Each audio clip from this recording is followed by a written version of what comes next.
रात को लगभग 2 से ढाई बज रहे थे। एक बच्चे की रोने की आवाज़ आती है, ज़ोर ज़ोर से चीखने की आवाज़ आती है। तो उसके माता पिता, उसके दादा दादी जो भी घर में थे, सब लोग डर जाते हैं और उस बच्चे से आके पूछते हैं क्या हुआ। तो वो कुछ बताता नहीं है और सीधे रोने लगता है। तो घर वाले तो घबरा जाते हैं, लेकिन उसके बाद उसके दादा बोलते हैं कि आप लोग घबराइए मत, हम इसको ले जाके अभी बगल में दिखा के आते हैं कि इसको क्या हुआ है। तो पास में गुलप्ता नाम की एक लड़की का घर था और उस इलाके में ऐसा कोई व्यक्ति नहीं था जो उस घर को जानता नहीं था, उस लड़की को जानता नहीं था। इस लड़की पर जो जिन्नातों का असर था, इसलिए उस पूरे ज़िले में सभी लोग उस घर को जानते थे। वो लड़की एक बार जिसको देख लिया करती थी वो ठीक हो जाया करता था, यही सब लोग मानते थे और इसीलिए उसके पास सब लोग जाते थे। फिर उस बच्चे को उसके घर पे लेके जाते हैं और वो लड़की जो गुलप्ता नाम की है, वो कुछ देखती है, उसके बाद एक मंत्र पढ़ती है और उसके बाद बोलती है ठीक है आप इनको ले जाइए घर। और फिर उस बच्चे को घर ले आते हैं और वो आराम से सो जाती है। सुबह से शाम तक उसके घर पे पूरा भीड़ लगा रहता था, जमावड़ा लगा रहता था। दिखाने वालों का दूर दूर से लोग आते थे दिखाने, क्योंकि उसके ऊपर जो जिन्न का साया था, इसीलिए लोग आते थे दिखाने, अपने अपने मर्ज का इलाज कराने के लिए आते थे। और एक सबसे बड़ी जो खासियत थी, जो किसी को समझ में नहीं आ रहा था, कि उस लड़की के अंदर से लोहे की सुई निकलती थी। जिससे आप कपड़ा सिलते हैं, वो सुई उस लड़की के अंदर से बारी बारी से निकलती थी। इसीलिए धीरे धीरे ये बात और तेज़ी से फैलने लगी और सब लोग, आसपास के लोग आने लगे। मीडिया वाले भी वहाँ एक आध दो पहुँचने लगे। और जब मीडिया वाले पहुँचने लगे तो जब उसके पिता से पूछा गया, आबिद से, तो उन्होंने कहा कि ये अल्लाह की मेहरबानी है, कुदरत का करिश्मा है, ये ऐसे ही चल रहा है, ये सब लोगों का इलाज हमारी लड़की करती है। आज की कहानी कुछ ऐसी है कि आप सुनेंगे तो आप सोचने पे मजबूर हो जाएंगे कि क्या ये हकीकत है, कैसे हुआ ये, क्या हुआ ये, आप खुद नहीं समझ पाएंगे। तो नमस्कार, आदाब, सत श्री अकाल। मैं राघवेंद्र चौहान और आज की जो सच्ची घटना है वो उत्तर प्रदेश में एक ज़िला है मेरठ। मेरठ ज़िले के किठौर क्षेत्र का है, किठौर क्षेत्र का। वहाँ पे एक 14 साल की गुलफ्सा नाम की लड़की थी जो बेहद ही खूबसूरत थी और लोगों का इलाज किया करती थी। लोग दूर दूर से उसके पास आते थे अपना इलाज कराने के लिए और बहुत से लोग ठीक भी होकर वहाँ से जाते थे। ये सिलसिला लगभग 8 महीनों से चल रहा था। जब कुछ समय बीतता है तो समय बीतने के साथ साथ धीरे धीरे वहाँ पे और भी बड़ा जमावड़ा होने लगता है। मीडिया वाले और सारे मीडिया वालों को जमावड़ा वहाँ पे लग जाता है और ये बात लोग जानने की, उसमें अब कई तरह के कई लोगों का बात करने लगते हैं। कुछ लोग ये जानने की कोशिश करने लगते हैं कि आखिर में ये है क्या, क्या चीज़ है ये। तो जब वहाँ से नहीं कुछ पता चलता है तो मीडिया वाले पहुँच जाते हैं मेरठ के मेडिकल कॉलेज में। और जब मेडिकल कॉलेज के डॉक्टरों से बात करते हैं तो डॉक्टर बताते हैं कि, जब डॉक्टरों को कहानी बताया जाता है कि ऐसी ऐसी बात है, एक लड़की के शरीर से जो लोहे की सुई निकलती है और वो कई महीनों से लोगों का इलाज कर रही है, तो डॉक्टर कहते हैं कि जब तक हम उसको देखेंगे नहीं तब तक हम कुछ नहीं बता सकते हैं कि क्या मामला है। तो उसको लेके आइए आप लोग, तभी यहाँ पे कुछ क्लियर होगा, उसके पहले हम कुछ बता नहीं सकते हैं। फिर मीडिया वाले वापस जाते हैं और लड़की के पिता आबिद के ऊपर दबाव बनाने लगते हैं कि आखिर में लड़की को भी दर्द होता है, जब उसको दर्द होता है तभी उसके शरीर से सुई निकलता है। तो वो कहते हैं कि लड़की को भी तकलीफ़ है, चलिए माना कि लोगों का इलाज करती है, लेकिन कष्ट तो इसको भी है, तो इसको किसी बड़े डॉक्टर से दिखाया जाए। तो जब मीडिया वालों का प्रेशर इनके ऊपर पड़ता है, दबाव पड़ता है, तब ये तैयार हो जाते हैं और लड़की को लेकर मेडिकल कॉलेज जाते हैं। जब वहाँ पे डॉक्टरों से ये अपना समस्या बताते हैं तो डॉक्टर कहते हैं ठीक है, आप लोग बाहर बैठिए, हम लोग देखते हैं। उसी समय लड़की को जांघ में दर्द होना शुरू होता होता है। तो वो 5 डॉक्टरों की टीम होती है जो अंदर जाती है उस लड़की का इलाज करने के लिए, और जो बताती है कि हमको यहाँ जांघ में कहीं पे दर्द हो रहा है। तो वहाँ पे जब इलाज के दौरान उसको एक लोहे की सुई निकलती है, इससे सब मतलब और भौचक जाते हैं, सनसनी फैल जाती है।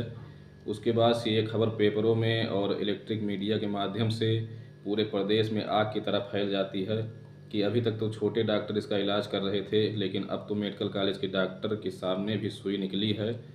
तो ये क्या बात है, क्या मामला है। अब ये खबर जब मेडिकल कॉलेज के माध्यम से पेपर में छपती है तो आग की तरह पूरे प्रदेश में फैल जाती है, और लोग जानने की कोशिश करते हैं कि आखिर में सुई कैसे निकल रही है, क्या मामला है ये। उसके बाद प्रशासन के पास भी ये बात पहुंचती है तो प्रशासन, वहाँ के एडिशनल एसपी एमपी सिंह को आदेशित किया जाता है कि आप इस बात का जांच कीजिए और देखिए, बताइए क्या है मामला। तो एसपी साहब पहले पहुंचते हैं मेडिकल कॉलेज पे अपनी टीम लेके, और वहाँ पे जब डॉक्टर से बात होती है तो डॉक्टर फिर बताते हैं कि हाँ ये बात सत्य है, लड़की के शरीर से सुई निकाला गया है। लेकिन एक चौंकाने वाली बात ये थी कि ये सुई नॉर्मल सुई थी जो कि मार्केट में मिलती है, किसी कंपनी में बनी हुई थी।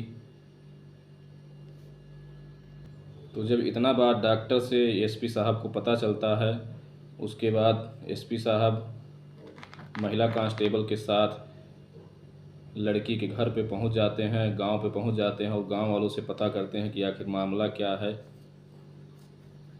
तो कुछ जब बातचीत होता है तो उसके बाद उसके पिता से जब पूछा जाता है, आबिद से, तो आबिद बताता है कि लगभग 8 महीने पहले इसका तबीयत ख़राब हुआ था, तो मैं यहाँ एक लोकल के डॉक्टर के पास इसको लेके गया था। इसको फीवर था, बुखार था इसको, वही दिखाने के लिए मैं यहाँ पे डॉक्टर के पास गया था, डॉक्टर जान मोहम्मद के पास। तो जब पुलिस को ये बात पता चलती है तो पुलिस सबसे पहले पहुंचती है डॉक्टर जान मोहम्मद के पास,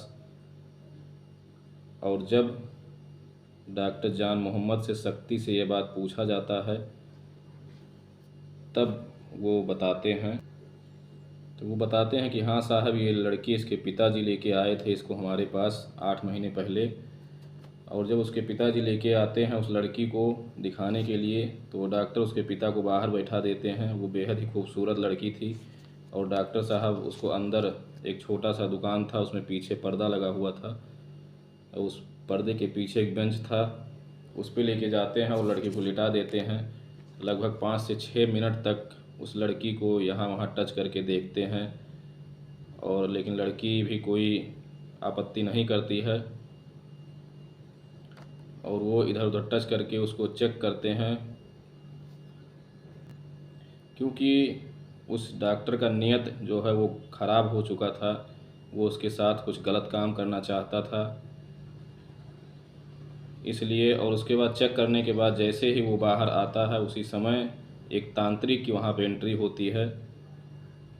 तो तांत्रिक का नाम था कलीम मियाँ, वहाँ पे आता है और डॉक्टर जो है जान मोहम्मद थे वो उनसे कहते हैं कि ऐसी ऐसी बात है, ये लड़की हमको पसंद आ गई है, क्या आप कुछ कर सकते हैं, और हमने इसको ये जांच लिखा हुआ है, कल फिर ये जांच करने के बाद आएंगे हमको दिखाने के लिए। उस लड़की को उसके पिता के साथ भेज दिया जाता है और ये लोग बैठ के अपना प्लान बनाने लगते हैं कि क्या करना है, कैसे करना है। जब उसके बाद कल दूसरे दिन जब पिता लड़की को लेके जांच करा के आता है तो वो जो जिन नहीं सॉरी तांत्रिक जो था वो कहता है कि इस लड़की के ऊपर जिन्न है, जिन्न का साया है, और इस लड़की के अंदर वो लोहे के रूप में इसके अंदर है जिन्न, किसी लोहे के रूप में। और उसके बाद ये लोग एक डॉक्टर को और बुलाते हैं, डॉक्टर जुबैद को। वो भी आते हैं, उनको भी अपने टीम में शामिल करते हैं, उनको सारी बात बताते हैं, वो भी शामिल हो जाता है। उसके बाद ये लोग, एक डॉक्टर थे डॉक्टर साजिद, उनके पास से बेहोश करने की दवा ले इंजेक्शन लेके आते हैं, उस लड़की को लगाते हैं और बारी बारी से ये लोग उसके साथ गलत काम करते हैं और उसके शरीर में ये लोग सुई घुसा देते हैं। सुई घुसा देते हैं, उसके बाद उसके पिता के सामने वो सुई निकालते हैं और कहते हैं कि देखिए ये लोहे की सुई निकली है, इसके अंदर से ये जिन्न का साया है इसके ऊपर। और उसके पिता से कहते हैं कि आप इसको लेके जाइए घर और ये लड़की ठीक है, इसके ऊपर साया है। तभी से वो लड़की लोगों का इलाज करने लगती है और उसके पिता भी मान जाते हैं और वो तीनों डॉक्टर इसको बुलाते हैं। हफ्ते में एक बार वो लेके आता है और इसके साथ गलत काम करते हैं लोग। उसके बाद सुई इसके शरीर में डाल दिया जाता है, फिर से वही सुई निकाला जाता है। ये क्रिया 8 महीने तक चलता रहा। उसके बाद प्रेस कॉन्फ्रेंस पुलिस द्वारा किया जाता है मीडिया के साथ में और ये लोग सारी बात अपना बताते हैं, सच्चाई। तो लोगों को सच पता चलता है कि सुई निकलने का सिलसिला यहाँ से शुरू हुआ था और ये 14 साल की लड़की के साथ ये 3-4 लोग गलत काम करते रहे। उसके बाद इन चारों को पुलिस जेल भेज देती है। और दोस्तों, ये कहानी मेरा बताने का मकसद यही है, लोगों को सचेत करना है कि हो सकता है कि आपके आसपास भी ऐसा किसी के साथ हो रहा हो। बहुत सारा अंधविश्वास है इस देश में, इस दुनिया में, तो अंधविश्वास पे विश्वास ना करें और सचेत रहें, सतर्क रहें। जय हिंद दोस्तों, नमस्कार। मिलते हैं आप सभी के साथ नेक्स्ट वीडियो में किसी और सच्ची घटना के साथ। अगर वीडियो अच्छा लगे तो प्लीज़ हमारे चैनल को लाइक शेयर सब्सक्राइब ज़रूर कर दें। धन्यवाद।